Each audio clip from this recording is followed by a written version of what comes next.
You're listening to Greater Good Radio Hawaii. Please visit us online at greatergoodradio.com. Today's guest is Admiral RJ ZAP Zlatoper. ZAP has received numerous honors and accolades during his tenure with the United States Navy and has performed equally well at the helm of several private sector companies. In the year 2000, he became the 24th Trustee of the Estate of James Campbell after years of serving the military and the high technology sector. Most recently, you accepted the position of Regent at Chaminade University. How did you get involved in Chaminade, and why is this important to you?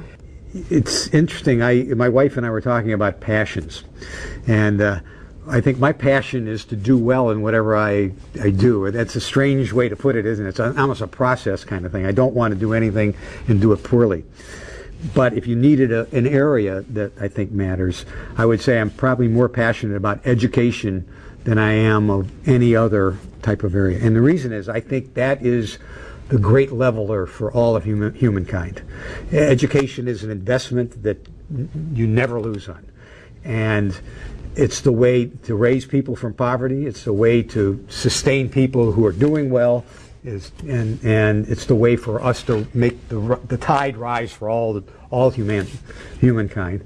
And so Chaminade here is a very important part of our community, and I had a relationship with Marianus University, Marianus High School. I went to a high school that was taught by the same order that sponsors Chaminade out here. So when I had an opportunity I spoke at their graduation some 10 years ago.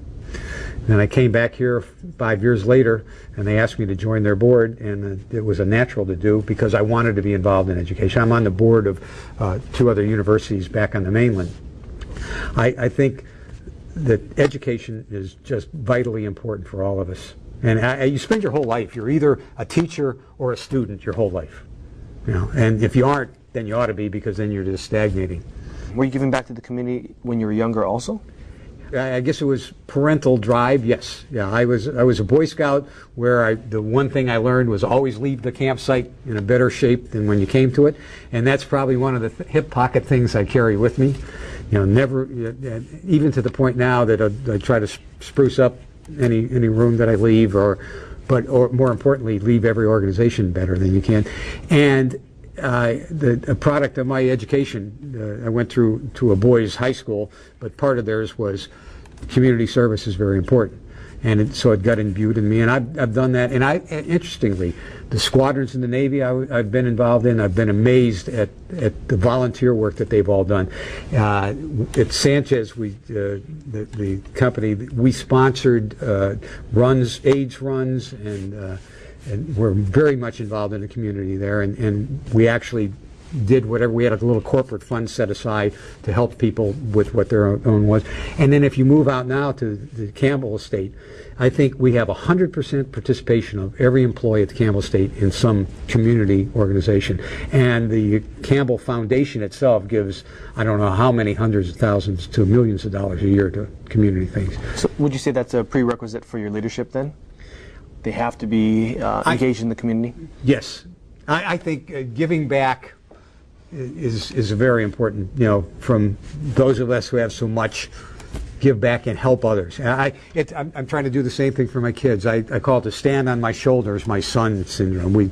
We talked a little bit before about that, Evan, where if you've done well, helping your offspring to do better, they use you as a foundation to move on, and that's the same kind of thing. And community service is just something, and it also makes you feel better too. I've never met anybody that helped somebody that didn't feel better about it after they've done it. So if you want to feel good, let the guy who's trying to cut over on H1, let him come in. He feels good, you let him in, and he'll give you a shaka, thank you, and you wave back. He feels good, you let him in happily.